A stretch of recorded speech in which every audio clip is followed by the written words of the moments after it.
Hari melelahkan untuk semua. Kamar Hotel Presidential Suite Room satu-satunya di hotel ini yang hanya boleh ditempati oleh Saga Rahardian seorang.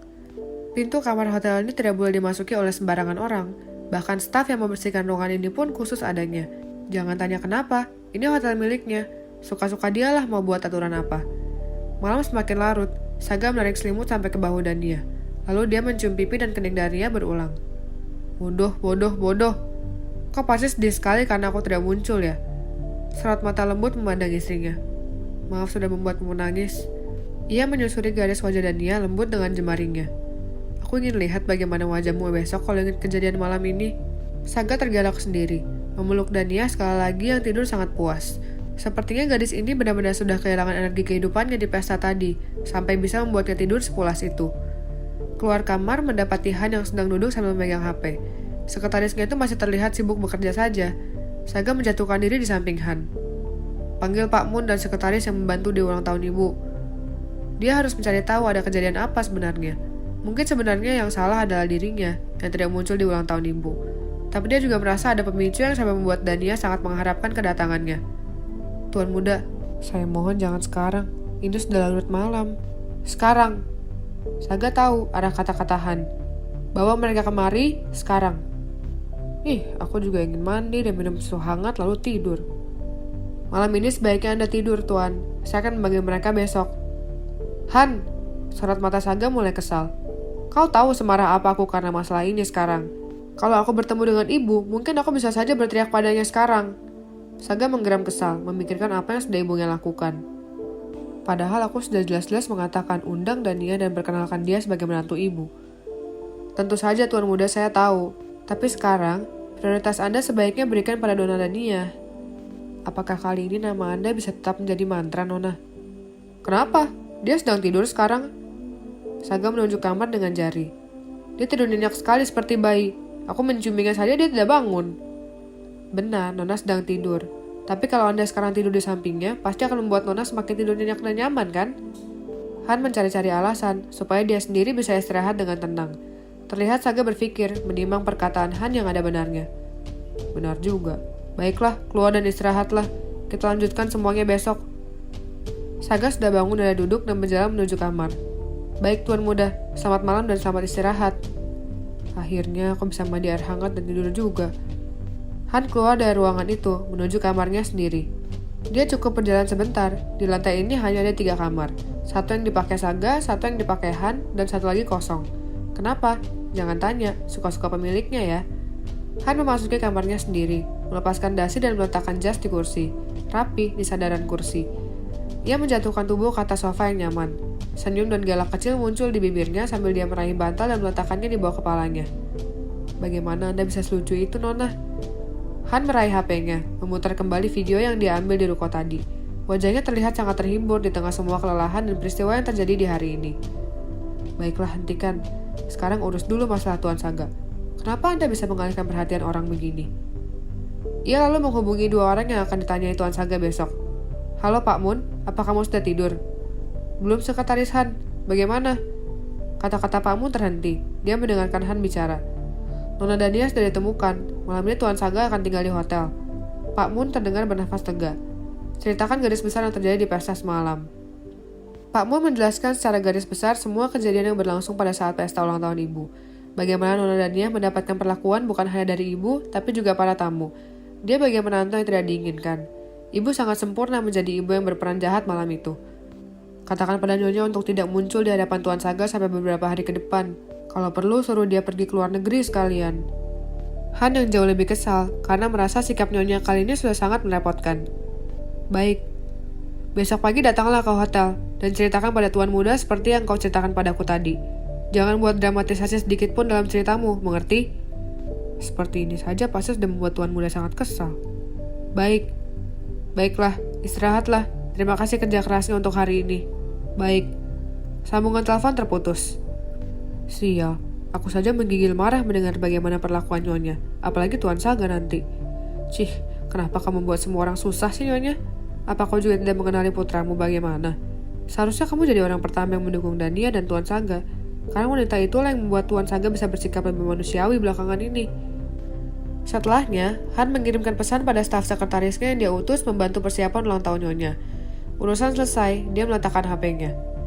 Han bangun dari sofa, melepaskan semua pakaian dan mengambil handuk. Ia masuk kamar mandi. Berendam air hangat pasti bisa membuat badan nyaman, gumamnya pelan. Kalau seperti ini, apa aku bisa menyimpulkan kalau Nona Dania sudah mulai membuka hatinya pada tuan muda? Walaupun belum 100%, tapi dia sudah mulai menyukai tuan muda kan? Apa ini artinya semua bisa berjalan jauh lebih mudah sekarang? Paling tidak, dia sudah tidak akan berpikir kabur lagi kan? Pengakuan cinta. Kalau tuan muda mengatakan perasaannya, apa Nona Dania akan menyambutnya dengan tangan terbuka? Tapi benarkah bisa semudah itu? Aku yakin dari awal dia sudah menjaga hatinya untuk tidak boleh mencintai tuan muda. Dia bahkan berencana menggunakan Helen untuk bisa kabur. Sampai hari ini, tuan muda masih memakai jaminan keluarganya agar dia tetap patuh di sampingnya. Apa aku tanyakan langsung saja ya padanya akan perasaannya? Dia pasti tidak akan mengakui apa-apa. Setelah merasa cukup segar, Han keluar dari bak mandinya. Mengambil pakaian ganti lalu keluar. Dia menjatuhkan diri di sofa lagi. Ketukan pintu membuatnya menoleh. Perlahan dia bangun. Kau sudah datang. Seseorang menganggukkan kepala depan pintu yang terbuka. Masuklah. Baik tuan. Dia masuk. Sementara Han menutup pintu kembali tanpa bersuara. Melangkah mendekati laki-laki yang sedang berdiri tegak dengan kedua tangan sigap berada di samping tubuhnya. Berdiri dengan posisi siap. Han semakin berjalan mendekat. Lalu, plak! Pukulan telak di bahu dan tendangan ringan di kaki, membuat laki-laki itu limbung dan terjatuh. Bagaimana kau bisa sebodoh itu? Laki-laki yang terjatuh itu segera bangun dan berdiri dengan sigap lagi. Dia bahkan tidak berani menjawab sepatah kata pun. Bagaimana kau bisa membiarkan Nona Dania menghilang dari pandanganmu? Maafkan saya, Tuan. Kau tahu kan bagaimana kekacauan perusahaan setelah Helen pergi? Kali ini Tuan Muda bisa jauh lebih gila lagi daripada waktu itu. Semalam saat pesta sudah mau berakhir, dia sudah berdiri di radius 5 meter dari Dania, menguasinya dengan seksama, karena pesan yang dia terima mengingatkannya bahwa tidak boleh terjadi hal apapun pada Nona Dania sampai Tuan Saga kembali. Tapi dia harus kehilangan Nona dari pandangannya, karena Nyonya membintangnya membantu Helen dari kerumunan para tamu yang berebut bicara padanya. Dia akan menyimpan rapat alasan semalam. Kalau sekretaris Han tahu, dia sedang membantu Helen dan membiarkan Dania pergi dari pandangannya, dia yakin dia tidak akan berjalan dengan kakinya keluar dari kamar ini. Duduklah, sampai kapan kau mau berdiri di sana? Baik tuan, terima kasih. Dia duduk di sofa, mengambil jarak aman dari sekretaris Han. Han meraih telepon hotel. Dia memesan 2 gelas susu hangat dengan sendok madu, kebiasaan sebelum tidur. Apa semua sudah selesai dengan Helen? Tanyanya lagi setelah meletakkan telepon hotel. Sudah tuan, saya akan bawa setelah peresmian Danau Hijau. Dia pasti sangat bangga di pesta ulang tahun Nyonya kan? Han kesal sendiri dengan pertanyaannya. Kesabarannya menghadapi tingkah Helen sepertinya benar-benar sudah sampai ambang batasnya lagi. Iya tuan, karena Nyonya memperkenalkannya sebagai calon menantu ideal yang dia inginkan. Merepotkan sekali. Ketukan pintu membuat pengawal laki-laki itu bangun dan segera membukakan pintu tanpa menunggu Han memberi perintah. Dia lalu membawa 2 gelas susu di tangannya. Silakan tuan. Dia menodorkan gelas. Han mengambilnya, lalu giliran Han yang mengambil gelas yang ada di nampan dan menyerahkannya kepada pengawal laki-laki itu. Minumlah. Kau sudah bekerja keras hari ini. Maaf aku sudah memukulmu tadi. Menyodorkan gelas yang diterima dengan sopan oleh pengawal laki-laki itu. Terima kasih tuan. Tidak apa-apa tuan. Saya pantas menerimanya karena kecerobohan saya. Dia meminum susunya sambil mengernyit. Dia tidak pernah minum susu lagi. Bahkan dia sudah lupa rasanya susu seperti apa. Duh, ini tidak enak, gumamnya pelan. Tapi dia menghabiskan dalam beberapa kali tegukan. Tentu saja sebelum Han mengosongkan gelasnya, dia sudah harus menghabiskan miliknya. Han meletakkan gelasnya yang sudah kosong lalu bangun menuju kursi di mana dia meletakkan jasnya. Mendapati dompetnya. Dia mengeluarkan selembar kertas. Pulang dan istirahatlah, temui anak dan istrimu. Bersenang-senanglah dengan mereka sehari. Wajahnya berbinar sambil menerima selembar cek yang diberikan sekretaris Han. Terima kasih tuan. Kau terlihat senang sekali. Kau pasti sangat mencintai istri dan anakmu ya. Pengawal laki-laki itu tersenyum penuh kebanggaan. Tentu saja tuan, mereka penyemangat dan sumber kebahagiaan saya. Aku bisa melihat itu. Tuan juga, semoga segera bertemu dengan wanita yang tepat. Tuan Saga kan sudah bertemu dengan Nona Dania. Sekarang giliran Anda untuk memikirkan diri Anda sendiri. Kau mau mati ya? Han menendang meja hingga bergoyang. Pergilah sebelum aku berubah pikiran dan membatalkan liburan seharimu. Wajah pengawal laki-laki itu pias. Dia bangun. Saya hanya bercanda tuan. Terima kasih atas kebaikan Anda selama ini pada saya dan keluarga saya. Selamat malam. Dia menundukkan kepalanya sopan. Sementara Han juga bangun dari duduknya, mensejajari langkah pengawal laki-laki itu, mengantarnya keluar pintu. Terima kasih untuk hari ini. Han menepuk bahunya 2 kali.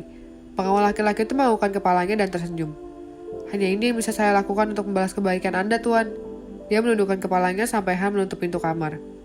Cih, kau selalu saja menang kalau membanggakan keluarga dan wanita yang kau cintai ya. Waktunya tidur, selamat malam. Hari ini sekretaris Han tidur terlelap tanpa memimpikan apapun.